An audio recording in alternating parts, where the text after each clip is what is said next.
শোবিজের এক সময়ের আলোচিত তারকা দম্পতি আদনান ফারুক হিল্লোল ও শ্রাবন্তী দত্ত তিন্নি। তবে বর্তমানে দুজনেই হাঁটছেন ভিন্ন পথে। 2006 সালে প্রেম করে বিয়ে করেছিলেন সাবেক এই জুটি। যদিও বিয়ের পর শুরু হয় দাম্পত্য কলহ, এর মধ্যে তাদের সংসারে আসে একমাত্র কন্যা সন্তান ওয়ারিশা। পরবর্তীতে তাদের মধ্যে দাম্পত্য কলহ তীব্র আকার ধারণ করায় 2009 সালে সংসার জীবনে ইতি টানেন তিন্নি হিল্লোল।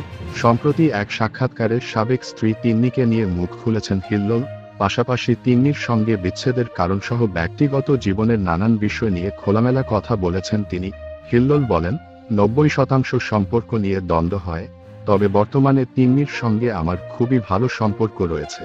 আমাদের মেয়ে ওয়ারিশার কারণে তিন্নির সঙ্গে প্রায় যোগাযোগ করতে হয়। আমার বর্তমান স্ত্রীর সঙ্গেও তার নিয়মিত যোগাযোগ হয়।